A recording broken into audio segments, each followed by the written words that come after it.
স্থলপথে দেশের বিভিন্ন স্থানের মানুষ, বিশেষ করে দক্ষিণ অঞ্চলে সড়কপথে নানা ভোগান্তি থাকায় বরিশাল, ভোলা, পটুয়াখালী, খুলনা সহ অন্যান্য স্থানের মানুষ লঞ্চেই ভ্রমণ করে থাকেন। করোনা মহামারীতে ঘরমুখো মানুষের মধ্যে বাড়তি সতর্কতা রয়েছে।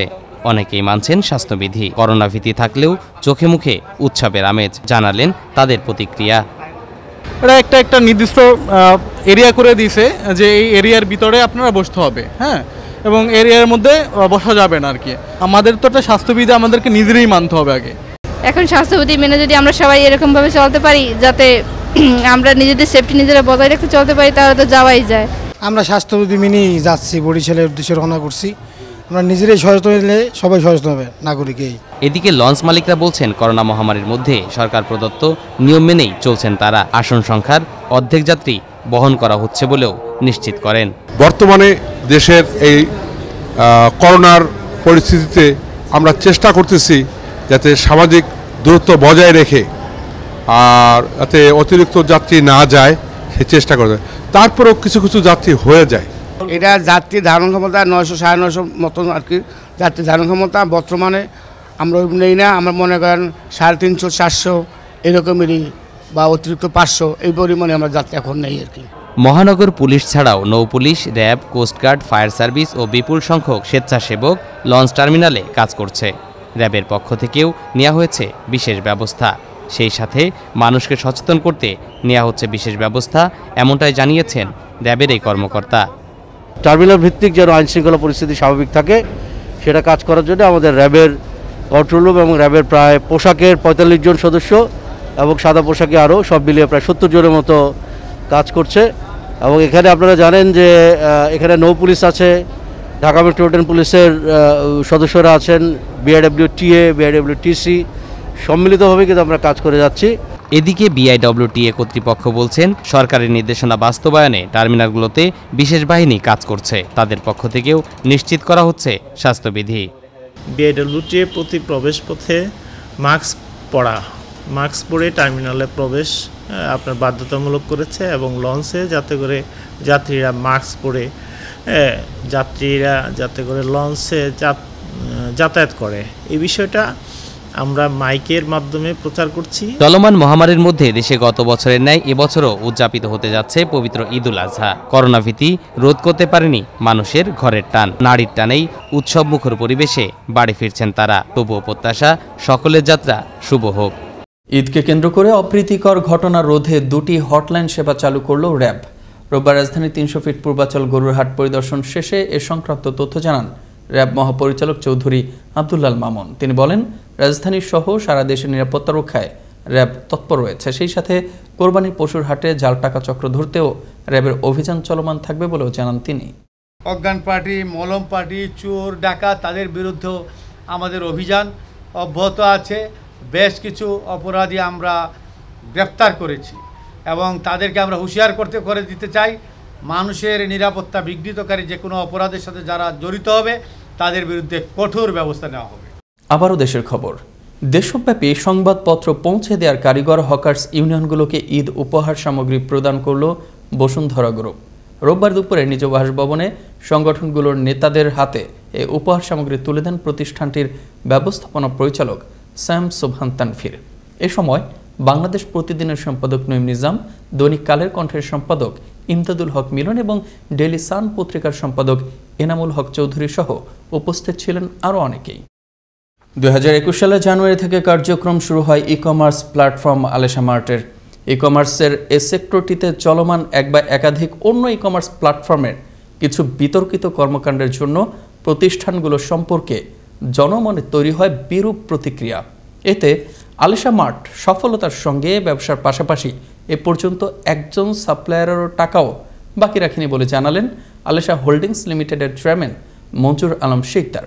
রোববার বিকেলে প্রতিষ্ঠানটির কার্যালয়ের এক অনুষ্ঠানে তিনি এসব কথা জানান। বলেন, অচিরেই আলেশা মার্ট নিয়ে আসবে ফিজিক্যাল কাস্টমার কেয়ার সেবা। দেখছেন আনন্দ টিভি রাতের সংবাদ, সঙ্গে আছি মোস্তফা কামাল তোহা।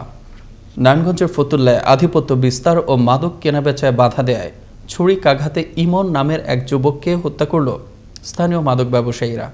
এ সময় ইমনের আরও 3 বন্ধুকে কুপিয়ে করা হয় জখম। শনিবার রাত 10:30টায় উপজেলার হাজির মাঠ এলাকায় ঘটে এ ঘটনা। এদিকে হত্যার সঙ্গে জড়িতদের গ্রেফতারের চেষ্টা চলছে বলে জানান ফতুল্লা মডেল থানার ভারপ্রাপ্ত কর্মকর্তা রকিবুজ্জামান। এদিকে গোপন সংবাদের ভিত্তিতে রোববার দুপুরে পাবনার বেড়ার একটি কলেজের সামনে অভিযান চালিয়ে 985 পিস ইয়াবাসহ হৃদয় খান নামের এক মাদক ব্যবসায়ীকে আটক করে র্যাব। আটক মাদক ব্যবসায়ী দীর্ঘদিন ধরে মাদকদ্রব্য ইয়াবা নিজ হেফাজতে রেখে বিক্রয় করে আসছিল। তাকে মাদকদ্রব্য নিয়ন্ত্রণ আইনে মামলা দিয়ে বেড়া থানায় হস্তান্তর করা হয়। বিকেলে এক প্রেস বিজ্ঞপ্তিতে তথ্য জানান র্যাব 12 ভারপ্রাপ্ত কোম্পানি কমান্ডার কিশোর রায়। গ্রামীণ অবকাঠামো উন্নয়নে সরকার দিচ্ছে মোটা অঙ্কের বরাদ্দ, তবে এক শ্রেণীর অসাধু ব্যক্তির কারণে উন্নয়ন বঞ্চিত হচ্ছে গ্রামীণ জনপদ। ভুক্তভোগীরা এমনই অনিয়মের অভিযোগ তুলেছেন টাঙ্গাইলের ভুয়াপুর উপজেলার অর্জুনা ইউনিয়ন পরিষদ চেয়ারম্যানের বিরুদ্ধে। অন্যদিকে অভিযোগ অস্বীকার করেন অভিযুক্ত চেয়ারম্যান। টাঙ্গাইল থেকে আলামিন শোভনের প্রতিবেদনে আরও জানাচ্ছেন তরিকুল ইসলাম। টাঙ্গাইল জেলার ভুয়াপুর উপজেলার অর্জুনা ইউনিয়ন পরিষদ, এই পরিষদের চেয়ারম্যান আয়ুব আলী মোল্লা। তার বিরুদ্ধে রয়েছে অতি দরিদ্রদের 40 দিনের কর্মসূচির টাকা আত্মসাতের অভিযোগ। ভুক্তভোগীরা বলছেন স্বাক্ষর জালিয়াতি ও ভুয়া অ্যাকাউন্টের মাধ্যমে তিনি এ টাকা হাতিয়ে নিয়েছেন। কর্মসূচির কোনো কাজও আমি করি নাই, আমার সোনালী ব্যাংকে কোনো অ্যাকাউন্টও নাই। 2-4-5 বছরের মধ্যে লেবারে কোনো কাজ করি নাই, কোনো টাকা পয়সা হয় নাই। বোর যদি নাম থাকেই থাকে, কিন্তু আমরা রাস্তায় কোনো কামই করে না। ঘটনার সত্যতা নিশ্চিত করেছেন ইউনিয়ন আওয়ামী লীগের সাধারণ সম্পাদক মাহবুব খান। তিনি জানান, আমাদের আইব মোল্লা চেয়ারম্যান সাহেব সেই ভুয়া নাম ব্যবহার করে ভুয়া অ্যাকাউন্ট দিয়ে জাল স্বাক্ষর করে তাদের কাছ থেকে লক্ষ লক্ষ টাকা উঠায় নেয়। এত সব অভিযোগ যার বিরুদ্ধে তিনি সাফ জানিয়ে দিলেন কোনো প্রকার অনিয়ম হয়নি, স্বাক্ষর জালিয়াতির সুযোগ নেই। জাল বলতে কোনো শব্দ নাই। লেবারদের স্বাক্ষর আইডেন্টিফাই করার জন্য সেখানে ওই প্রকল্পের সভাপতি যে তার স্বাক্ষর থাকে। ইউনিয়ন পরিষদের মহিলা সদস্যের লিখিত অভিযোগ পাবার কথা স্বীকার করেছেন। ব্যবস্থা নেওয়ার আশ্বাসও দিয়েছেন উপজেলা প্রশাসনের এই কর্মকর্তা। চেয়ারম্যান অর্জুনা ইউনিয়ন পরিষদ, ওনার বিরুদ্ধে বিভিন্ন বিষয়ের অভিযোগ পাওয়া গেছে।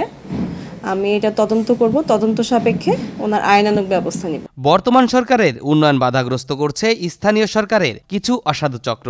এমতো অবস্থায় যথাযথ কর্তৃপক্ষের সঠিক তদারকি ও হস্তক্ষেপে সুফল আসবে উন্নয়ন কর্মকাণ্ডে। ভুক্তভোগীরা পাবে ভরসা। তরিকুল ইসলাম, আনন্দ টিভি, ন্যাশনাল ডেস্ক। ময়মনসিংহের ভালুখায় রাতের আধারে রিপন নামের এক ট্রাক চালককে পিটিয়ে হত্যা করল দুর্বৃত্তরা। গেল রাতে উপজেলার মল্লিকবাড়ি গ্রামে ঘটে এ ঘটনা।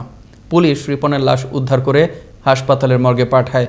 ঘটনাস্থল পরিদর্শন করে হত্যাকারীদের দ্রুত আইনের আওতায় আনার কথা জানান ভালুকা মডেল থানার ভারপ্রাপ্ত কর্মকর্তা মাহমুদুল ইসলাম। রোববার দুপুরে সিরাজগঞ্জের কৈচুরি ইউনিয়ন পরিষদে ভিজিএফের চাল বিতরণের অনিয়মের তথ্য সংগ্রহ করতে গেলে আনন্দ টিভির শাহজাদপুরের প্রতিনিধি বাবুল হাসান ও তার ক্যামেরা পার্সন রকিব আলীর ওপর হামলা করে স্থানীয় চেয়ারম্যান সাইফুল ইসলামের ছোট ভাই ও তার সমর্থকরা। এ সময় চেয়ারম্যান নিজেও ছিলেন উপস্থিত। আহত অবস্থায় স্থানীয়রা তাদের উদ্ধার করে হাসপাতালে পাঠায়। এ সময় ছিনিয়ে নেওয়া হয় ক্যামেরার মেমোরি কার্ড। গোপন সংবাদের ভিত্তিতে শনিবার রাতে নগর নিয়ামতপুরের নাকিল গ্রাম থেকে 21 লাখ টাকার জাল নোট সহ শাহিনুর রহমান নামের এক ব্যক্তিকে আটক করল র্যাব 5।